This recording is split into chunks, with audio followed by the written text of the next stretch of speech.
자, 반갑습니다. 배종찬 교수의 맛있는 돈 이야기의 배종찬입니다. 자, 여러분 반갑습니다. 법도 없고 눈물도 없고 룰도 없는 그래요. 아무것도 없는 그냥 아수라판이 된 부동산 시장인 것 같아요. 세상을 살아간다는 것은요, 일정한 법칙이 있겠죠. 봄이 지나가면 지금과 같은 여름이 다가오고, 또한 여름이 지나가면 겨울이 오는 이러한 법칙이 있지 않습니까? 부동산의 가격 또한 마찬가지이죠. 이처럼 오를 때가 있고요. 단기간에 걸쳐 많이 올랐다면 또한 이처럼 떨어지는 순간도 있다는 겁니다. 설령 부동산 가격, 아파트 가격이 오른다 하더라도 이처럼 완만한 곡선을 타고 올라야 되는 그러한 법칙이 있었다는 거죠. 그런데요, 요즘 들어서는 이 모든 것이 아예 이러한 법칙들이 통용이 안 되는 그런 시대가 돼버린 것 같아요. 어떻게 보면 부동산 가격에 아수라판인 것 같은데요. 10억 하는 아파트 가격이 5억에 팔렸다고 하질 않나. 그렇죠. 또 10억 하는 아파트 가격이 뭐 15억에 팔렸다고 하지 않나. 대충 없다는 얘기예요. 그래요. 똑같은 10억인데 5억에도 팔리고 15억에도 팔리고, 어떻게 보면 말이 안 되는 세상이 점차 다가오고 있다라고 이렇게 말씀드릴 수 있을 것 같아요. 오늘 그 단적인 예가 하나 더 추가가 된 것 같은데요. 서울 강동구 고덕동의 고덕 그라시움 아파트인데, 예전에 고덕 그라시움 34평을 상담해드린 고객께서 오늘 전화가 저한테 왔는데요. 고덕 그라시움 아파트 133A 제곱미터 40평이죠. 실거래 가격이 40억에 거래가 되었다는 거예요. 그래서 이러한 현상을 어떻게 보냐라고 이렇게 저한테 연락이 온 거죠.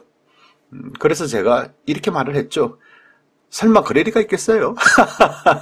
아니, 20억짜리 아파트가 어느 한순간에 40억에 거래가 됐다. 믿을 수 없는 가격이고, 설마 그럴 리가 있겠어요? 라고. 그리고 네이버 부동산에서 자료를 한번 찾아봤죠. 그랬더니 2022년 6월 4일 날 13층 아파트가요, 40억에 거래가 되었다고 이렇게 국토교통부에 신고가 돼 있다는 거예요. 참 믿어서 없는 일들이죠. 2018년 1월 달에 뭐 10억대, 2019년 5월 달에 12억 9천만 원대, 2020년 2월 달에는 14억 8천에다가 또 계약이 또 취소됐어요. 그 이후 2020년 12월 달에는 20억에 거래가 됐고, 2021년 6월 달에 40억에 거래가 됐다니. 여러분, 20억짜리가 단 6개월 만에 40억에 거래가 되었대요. 이게 믿을 수 있는 이야기인가요? 이를 그래프로 한번 살펴볼까요? 보시죠. 보시면 20억에서 갑자기 40억에 실거래가가 신고가 됐다는 거죠. 그렇다면 40평들의 현재 매물, 지금 나와 있는 그 매물들, 즉 파는 사람이 이 금액이면 팔겠다는 그러한 매물 가격을 한번 살펴봤어요. 살펴보니까 고가에서는 20억 5천만 원에 팔고 싶다라고 나와 있고요. 저가에서는 18억 5천만 원에, 그렇죠, 18억 5천만 원 지금 매물이 현재 쌓여 있다는 거예요, 여러분. 뭐 층수로 따지면 뭐 13층이나 10층이나 뭐 12층이나 뭐 매 한 가지 아닙니까? 좀 이상하지 않나요? 그래요. 특히 같은 아파트의 46평, 이건 40평이 아니에요. 46평 아파트의 같은 6월달 매매 실거래가 가격이 똑같은 6월 4일날 거래된 게 21억 1,500만 원에 팔렸다는 거예요, 여러분. 그리고 현재 46평에 나온 매물이 24억에 이처럼 매물이 나와 있다는 거예요. 또한 같은 아파트의 184제곱미터, 즉 55평짜리 아파트 매물을 살펴보면 30억에서 33억에 이처럼 매물이 나와 있다는 거예요. 그러니 40평 아파트가 40억에 거래가 되었다고 하니 이상하다고 생각을 할 수밖에 없겠죠. 자, 그렇다면 제가 생각하는 20억에 거래되는 아파트가 갑자기 40억에 거래가 된 이유에 대해서 제 나름대로 한번 생각을 한번 정리를 해봤어요. 첫 번째 생각은요, 진짜 40억을 주고 산 경우 그래요. 난 이 집 아니면 안 돼. 딴 집은 안 들어가. 따라서 다른 집이 20억을 하든 말든 나는 이 집 40억 주고 나 살래. 이런 경우일 수도 있을 수 있겠죠. 그리고 두 번째 경우는요, 뭐 20억에서 40억으로 실거래 가격을 올리고 잔금 지급을 안 하죠. 또한 소유권 이전 등기를 안 치고 그냥 계약 취소를 하는 경우가 되겠죠. 따라서 말 그대로 실거래 가격 호가만 올려놓고 빠지는 전략이다라고 봐야 되지 않겠습니까? 그러면 보통 사람들은 이 아파트 평당 1억에 팔렸네? 우리도 가격 올리자. 너도 나도 매도인 입장에서는 가격을 올린다는 얘기겠죠. 또한 사는 사람 입장에서도 20억의 거래를 막 하다가 갑자기 40억의 거래가 됐다. 이 순간에 22억, 23억, 24억, 25억 이런 금액이 왠지 모르게 싸게 느껴지는 거예요. 왜? 40억에도 거래가 됐다고 하니 이러한 착각을 일으키게 만든다는 거예요.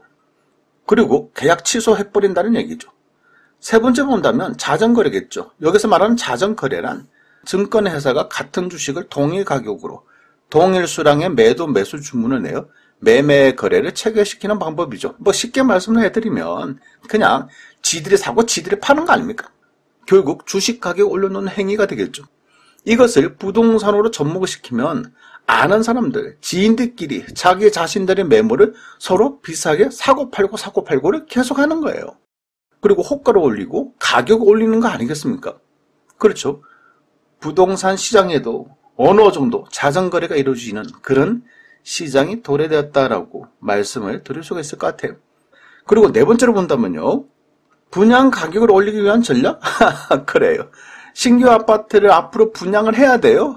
따라서 분양가 산정의 근거가 인근 아파트 매매 가격도 영향을 끼칠 수가 있겠죠. 따라서 인근 지역의 아파트, 특정 아파트의 실거래 가격을 급등을 시키는 거예요. 그러면 그 아파트 단지의 아파트 가격 또한 급등을 하겠죠. 그러면 인근 아파트 시세 조사를 하니까 뭐다? 가격이 저는 급등했다. 그러면 분양 가격도 상승할 거 아닙니까? 따라서 어느 정도 이러한 행위들이 분양 가격에도 영향을 끼칠 수가 있다는 겁니다. 물론 이상까지는 저의 추측이죠. 그런데 실제 아파트 시장을 놓고 보면 어느 정도 이러한 가능성도 전혀 배제할 수 없다라고 말씀을 드릴 수가 있다는 거죠. 따라서 이처럼 이상한 거래에 대해서는 서울시나 국토부 등에서 철저한 조사가 이루어져야 되지 않겠습니까, 여러분? 아무튼 어느 날 한순간부터 부동산 세상이 좀 이상하게 돌아가는 것 같아요. 정말 헷갈려요. 정말 뭐 말도 안 되는 행위들이 좀 일어나는 것 같고요. 혹시 잡히지 않으면 돈 번다? 또한 도저히 이러한 불법과 편법을 정부는 잡을 수가 없다라는 인식이 전반적으로 일부 큰 부동산 세력들에 의하여 만연된 사회가 되어버린 것이 아닐까요? 그래서 이처럼 부동산 시장이 혼란스러운 아수라판이 된 것은 아닐까요? 그러니 정부의 역할이 정말 중요하다라고 말씀을 드릴 수밖에 없다는 얘기입니다. 이상까지 배종찬 교수의 맛있는 돈 이야기였습니다. 감사합니다.